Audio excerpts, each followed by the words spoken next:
ভালোই কিন্তু সেটআপটা করেছো। ভালো লাগে না।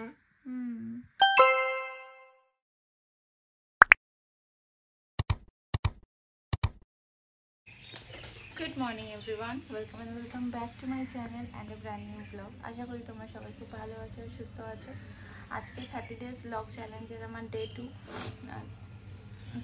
ঠান্ডা লেগেছে, সূর্য মামা পুরো ঢাকা, একটু আর দেখা দেবে না। জামা কাপড়গুলো শুকানো নিয়ে একটু চাপ।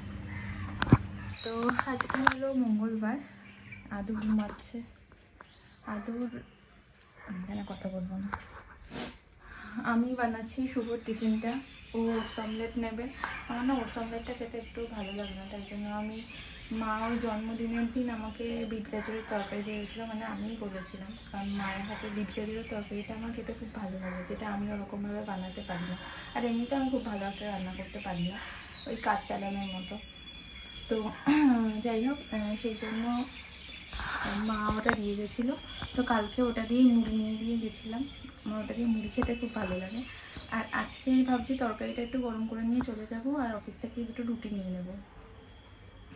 তারপরে ওর এটা করে দিয়ে আদুর যেটা বলছেন যে আদুর রাত্রিবেলা 3:30 4টে নাগাদ প্রায় 100-র ওপরে জ্বর আসে, 102 এরকম, 102-3 এরকম ছিল জ্বরটা। টেম্পারেচার মেপেছিলাম আমি 4টের সময়। তো তারপরে ওষুধ দিই, ওষুধ দেওয়ার পরে জ্বরটা কমে গেছে। তো ভাবছি আজকে যাই জন্য ওকে স্কুলে পাঠাবো না, আজকে বাড়িতেই থাক। ঠিক করে আসলেও জ্বরটা একটু কাশি সর্দি তো লেগে আছেই। তো এখন দেখা যাক কী হয়। তো চলো আজকে আর একবার 30 ডেজ ব্লগ চ্যালেঞ্জের আর একটা দিনের চ্যালেঞ্জ শুরু করছি। কী কী করি তোমরা দেখতে পাবে, আর স্কিপ না করে পুরোটা দেখো। ভালো লাগলে অবশ্যই লাইক শেয়ার অ্যান্ড সাবস্ক্রাইব করে দিও। এখন বাজে 9:40 আর বাবু এই উঠলো কিছুক্ষণ আগে, বসে এখন দাঁত মাজবে। টিভি দেখতে দেখতে এখন দাঁত মাজবে। তোমার শরীরটা কেমন আছে? ভালো আছে? কোথাও কষ্ট হচ্ছে? আচ্ছা ঠিক আছে, চলো ব্রাশ করো তাড়াতাড়ি। চলো রেডি হয়ে গেছি। এটা পরেছি আজকে। এই সোয়েটারটা প্রায় 5-6 বছর বয়স হয়ে গেছে। আর এই কানের দুলটার বয়স তো আরও বলি। কানের দুলটা হচ্ছে আমি যখন কলেজে ফার্স্ট ইয়ারে পড়তাম তখন কিনেছিলাম ট্রেন থেকে।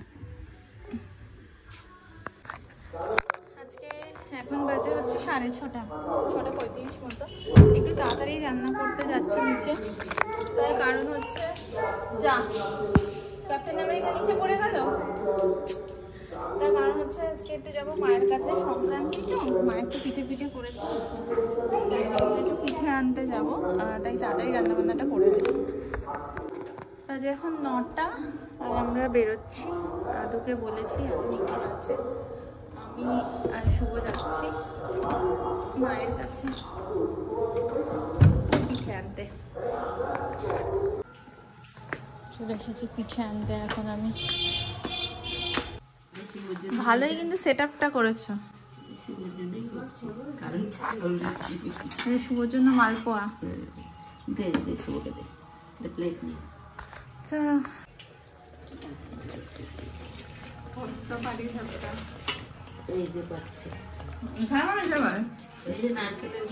ওরে বাবা দিতে লাগবে না, নারকেলের আর ওগুলো ক্ষীরের মালপোয়া। ওখানেই রেখে দিয়েছি, টিফিন বক্স ভর্তি করে নিয়ে নিয়েছি, এবার বাড়ি চলে যাই। চলো বাজে এখন 11:20 আর আমরা এখন গান করছিলাম। গান করতে করতে হঠাৎ করে মনে হলো যে আজকে ব্লগটা তো আমার শেষ করা হয়নি, তাই জন্য আদুকে নিয়ে এখনই ব্লগ শেষ করতে চলে এসেছি। আর দেখা হবে আবার নেক্সট ব্লগে। আদু বলে দাও কি কি বলবো। সবাই খুব ভালো থেকো, সুস্থ থেকো, প্রে করো যেন আমার শরীরটা তাড়াতাড়ি ভালো হয়ে যায়, কারণ আমার আবার মনে হচ্ছে জ্বর আসবে। তাই জন্য তোমরা প্রে করো যেন আমার শরীরটা জ্বরটা যেন কমে যায়। জ্বর হলে ভালো লাগে না মামামের, ভালো লাগে না। আমি তো কিছু বুঝতে পারি না, আমি তো বুঝতে পারি না। আমি তো লাফাই, আমি খেলি, আমি তো লাফাই, আমি তো খেলি। মামামের কষ্ট হয়। মাম্মাই ছোট হয়। Good night. Good night.